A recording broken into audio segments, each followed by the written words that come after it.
I say this. To get to any of us, you will have to get through all of us.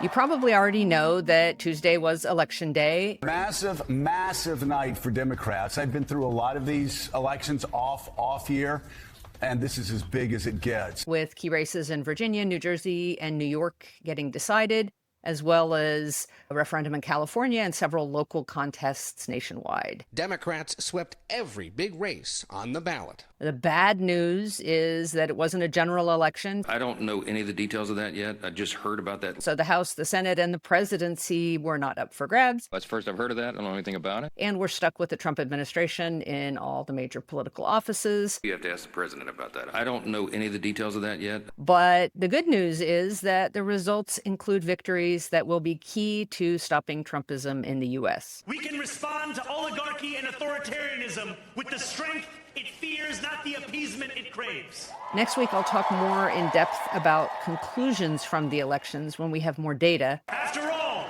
if anyone can show a nation betrayed by Donald Trump how to defeat him, it is the city that gave rise to him. What they might mean in the light of history in the U.S. and around the world in terms of upending authoritarian rule and where we can go from here. While we cast our ballots alone, we chose hope together. Hope over tyranny. Hope over big money and small ideas. Hope over despair. But today, I want to talk about the idea of elections and a little bit referendums and what voting can and can't do.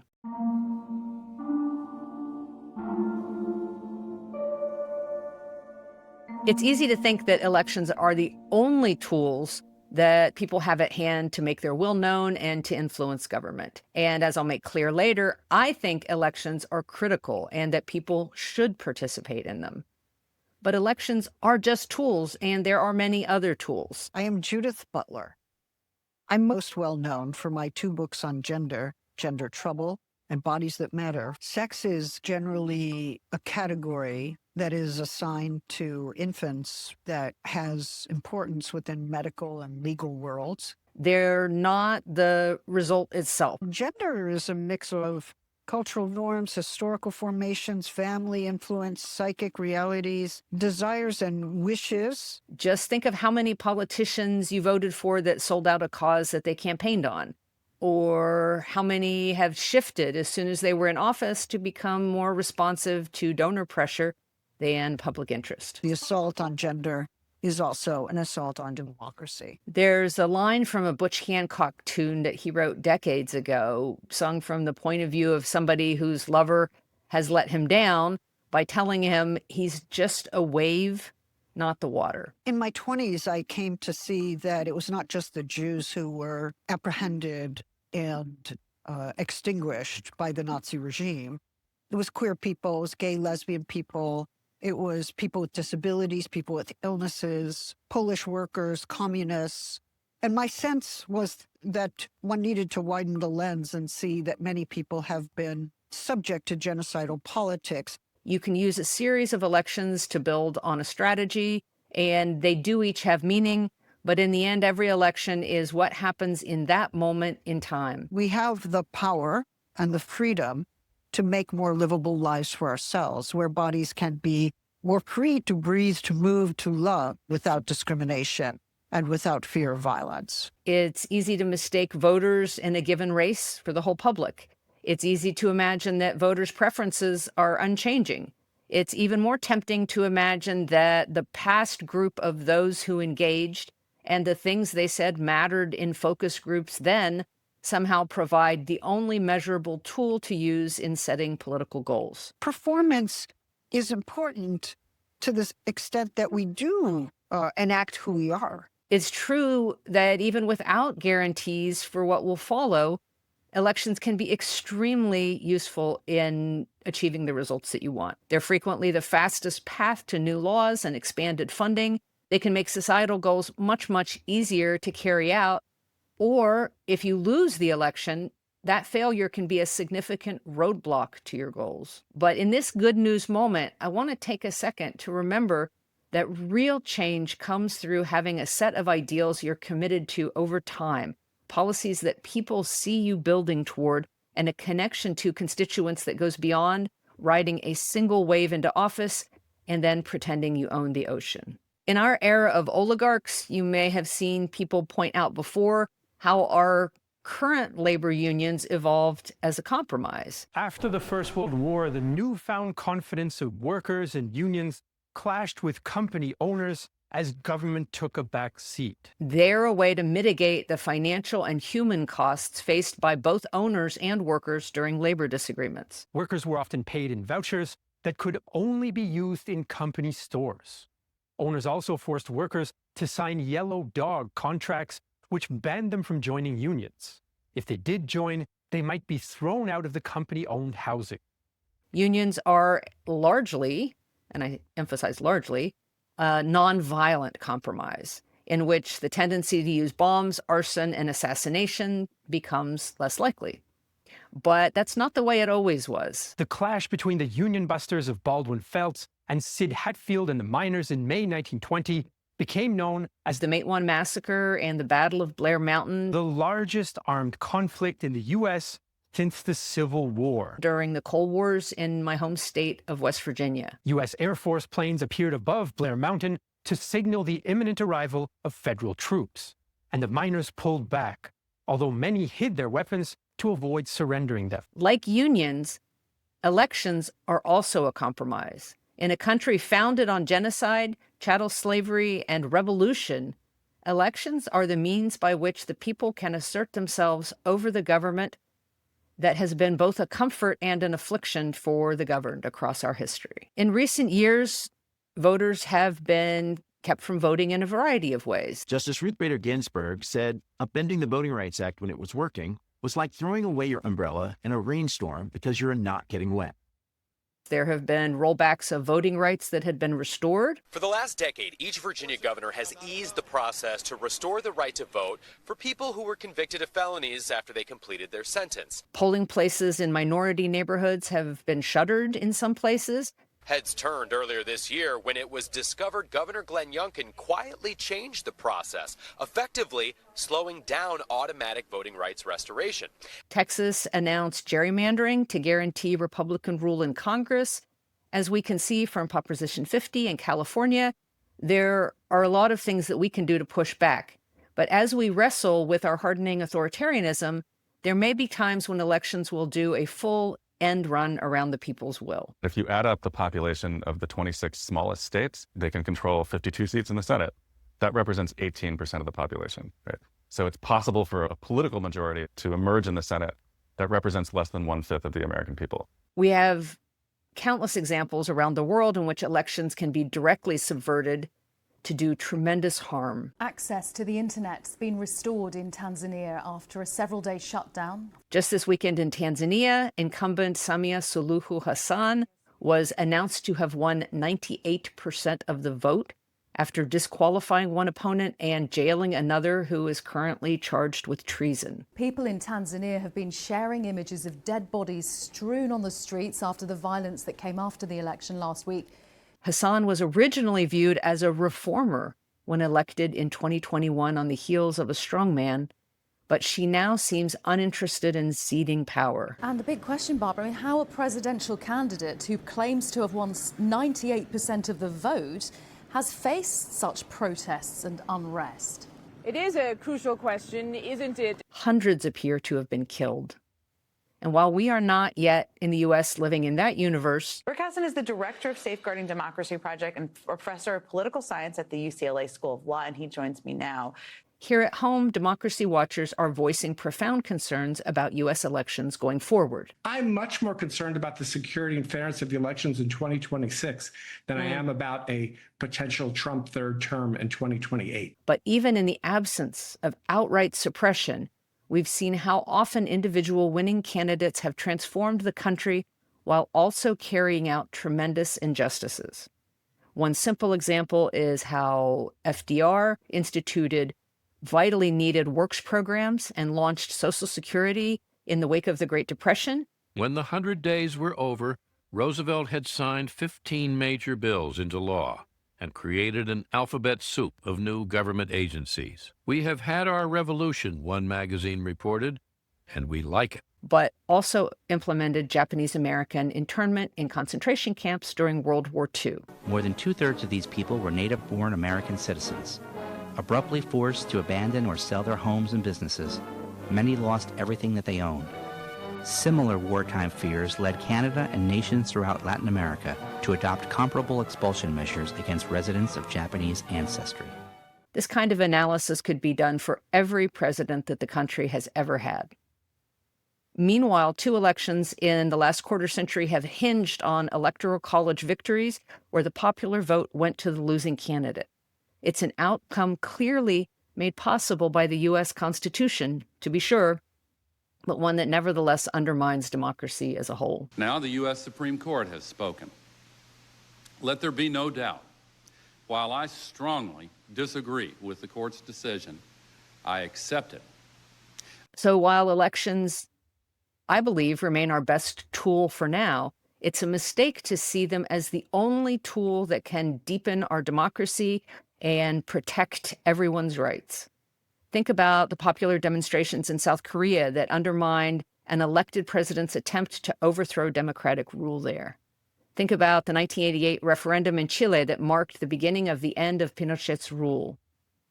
When they work well, as they seem to have this week, elections have the potential to be a real guardrail against more violent and unjust societies. But sometimes other tactics are necessary. If you don't understand how successful campaigns work, it's easy to mistake what's happening in them. In the run-up to Tuesday's vote, there was what felt to me like a strange attempt to portray Virginia candidate for governor Abigail Spanberger and New York City mayoral candidate Zohran Mamdani as polar opposites. I think the message in Virginia is that we chose pragmatism with fundamentally different strategies. The billionaire class has sought to convince those making $30 an hour that their enemies are those earning $20 an hour. In terms of backgrounds, there are definitely differences. She is a former CIA operations officer from Virginia and is more than a decade older than Mamdani. He is an immigrant of Indian descent hailing from Uganda who's lived in New York City since grade school. But they have similarities, too. Spanberger has represented the 7th District of Virginia in the House of Representatives for the last 6 years. Mamdani was elected to the New York State Assembly in 2020 and has been there ever since. Alexandria Ocasio-Cortez, thank you so much for joining us tonight. Spanberger has at times been quick to disparage the language used by other Democratic candidates, sometimes criticizing any appearance of the word socialism in their speeches or calls to defund the police. Is it Zohran Mamdani? Is it Abigail Spanberger? Who is the face, the soul of the party in your view? Or is it all of them? Yeah, you know, it's funny. This is a similar debate that I saw happen when I was first elected. Just this week, she told a New Yorker that Democrats need to be listening more. But it seems to me that they both conducted stellar listening campaigns. At the end of the day, I don't think that our party needs to have one face. Our country does not have one face. It's about all of us as a team together, and we all understand the assignment. Not so much to reveal to either what their own core principles were, but instead to understand the hopes and fears of constituents, whether they live in Central Virginia. What we need is a president of the United States who actually wants to have a functioning government. Or New York City. Because the Donald Trumps of our city have grown far too comfortable taking advantage of their tenants. We will put an end to the culture of corruption that has allowed billionaires like Trump to evade taxation. And in truth, both candidates listened to voters and spoke to them in ways that mattered to those constituents. They had basic principles, concrete policies to which they returned again and again. I pushed out very clear plans on the steps that I plan to take, both in concert with our General Assembly, where we had some extraordinary wins as well. And each made their case in a way that the voters could hear. New York, we're going to freeze the... Together, New York, we're going to make buses fast and... Together, New York, we're going to deliver universal... And in some cases, as with Zohran Mamdani and New York City's Black community, he paid them the respect of time and attention. After that community made clear in the Democratic primary that they knew and understood Cuomo far better than they did the Democratic socialist upstart, he listened and met with them. You know, I was at a church in Harlem not too many months ago where I spoke to the pastor and he asked me to look out on the pews and see how few parishioners were there. And he said it wasn't because they didn't love Harlem or they didn't love the church anymore, it's that they couldn't afford the city. Berger voiced some distrust of ambitious policy planks, fearing that voters would punish candidates and the party if the candidates the people elect can't deliver everything that's promised. On the topic of government-run grocery stores, she said she wouldn't campaign on that issue, quote, because I couldn't ever pass it. She said, when we talk about things that this Democratic Party is talking about, we have to not say, we tried it and it didn't work. She said to me, people believed you. Vulnerable people believed you. And that is something that Democrats need to watch out for. But I'm not sure that they aren't both running the best campaign they can for the electorate that each one has. They seem to have listened, focused on policies that will have a real impact, and spoken in a language that people were ready to hear. It's a way to make elections lead naturally into the next policy steps, which allows elections to function optimally as a tool for democracy and sound governance rather than a means by which to dupe the electorate. So this week's election is just a start, and we'll lock in some immediate political benefits. In many cases, change will still have to be fought for. In any non-presidential election year, we would expect to see a normal swing away from whatever party is in power nationwide. But my sense is that we're seeing a larger shift away from Trump and the unpopular policies that he represents. Democrats found momentum across red states as well. They won 2 seats in Mississippi, a feat that is their best performance there in over a decade. In Georgia, the voters ousted 2 Republicans from a key local commission. A Democrat hadn't won that office since 2007. But we still have so much work to do. No good part of our existing system can be safe until no civilian can be beaten on the streets by masked men, whether those beaten are citizens or not. We have to move past a point where a Supreme Court justice writes in an official capacity that law enforcement can stop any person for their skin color or for the language they speak with no recourse. Brett Kavanaugh wrote a short concurring opinion saying there is absolutely no problem whatsoever with racially motivated stops by law enforcement. Quote, if the officers learn the individual they stopped is a U.S. citizen or otherwise lawfully in the U.S., they promptly let the individual go. We cannot have a court that allows immigration agents to detain even U.S. citizens at will in a Kavanaugh stop for a long time, or even a little while, as if it were some harmless treat for law enforcement. Vargas showed the agents his real ID as proof of citizenship, and they told him he was lying. And it took hours to get him out of custody. We need a system that doesn't allow a state of exception in which the president and his lackeys get to set all the rules. Plaintiffs want the public to see Bovino's deposition and body camera, arguing they show how federal agents handled immigration enforcement in residential neighborhoods. The government says releasing that could expose tactics and jeopardize agent safety, but the judge said she is not inclined to seal agents' identities, saying that is part of their job. My belief is that we have never dealt with the fundamental denial of rights to whole groups of people, having built a country on disenfranchisement from power for whole groups from our founding forward. This is the deep abyss in our country into which we have thrown countless communities, but especially Native Americans, Black folks, and immigrants. I remain convinced that one does need to know history in order to make sure it does not repeat. It is the kind of deep flaw that anti-Semitism was in Nazi Germany. And that one wants justice, not just for the group to which one belongs, but for any group that suffers in a similar way. In the wake of the 2024 presidential election, I saw a lot of rage about people refusing to vote for Harris because of Gaza, or because they had given up on politics entirely, feeling that elections had never benefited them. As someone who tried to persuade some people, not all of whom ended up voting in the end, I know it's hard to see someone refuse to take a simple action that you think might make a huge difference in their life or others. But for many people, elections feel like a dead end. They feel like the goals that they have will never be delivered by any politician who can win in our two-party system. To every New Yorker, whether you voted for me, for one of my opponents, or felt too disappointed by politics to vote at all, I have enough hope that belief may not be correct that I'm willing to participate and encourage others to. Thank you for the opportunity to prove myself worthy of your trust. Again, with the understanding that elections are only one of the useful tools available to society. I might put a little energy toward encouraging people who feel differently than I do, encouraging them to vote, but I see a lot of people hectoring that group and blaming them for election losses.